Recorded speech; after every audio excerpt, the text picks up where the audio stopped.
ఈరోజు మనం ఎవరైతే ఏషియన్ ఛాంపియన్ మెడలిస్ట్ ఉన్నారో ఎర్రా జ్యోతి గారిని కూడా మొన్న లోకేష్ గారు చేతుల మీదుగా 30 లక్షల రూపాయలు ఏదైతే ప్లేయర్ డెవలప్మెంట్ కూడా ఇవ్వడంతో పాటు ఆ అమ్మాయికి కూడా ఉద్యోగ ఉపాధి అవకాశాలు కల్పించే విధంగా కూడా చర్యలు తీసుకుంటారు. దీంతో పాటు ఈ రాష్ట్రంలో ఫస్ట్ టైం ఖేలో ఇండియాకి నిధులు కేటాయించిన 74 కోట్ల నిధులు కూడా తీసుకొని రావడం జరిగింది. ఈ రోజు విజయవాడ ఏదైతే హెడ్ క్వార్టర్ గా ఉన్న ఇందిరాగాంధీ మున్సిపల్ స్టేడియం దాదాపు 20 కోట్లు ఖేలో ఇండియా నిధులతో పాటు శాప్ గవర్నమెంట్ తో మిక్స్ అయ్యి దాదాపు 50 కోట్లతో ఆ స్టేడియం కూడా మార్చిలో ఏదైతే భూమి పూజ ప్రారంభోత్సవానికి కూడా ఆ శరవేగంగా పనులు కూడా శ్రీకారం చుడతాం.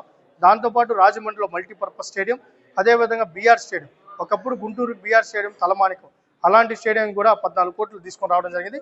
మల్టీపర్పస్ స్పోర్ట్స్ కాంప్లెక్స్ కూడా అక్కడికి తీసుకొని వస్తాం. కుప్పంలో కూడా మల్టీపర్పస్ స్పోర్ట్స్ ఇన్ఫ్రాస్ట్రక్చర్ని కూడా బిల్డ్ చేస్తున్నాం. ఇవి కాకుండా తిరుపతిలో ఖేలో ఇండియా ఏదైతే ట్రైనింగ్ సెంటర్తో పాటు ఈరోజు అకాడమీని కూడా తీసుకొని వస్తాం.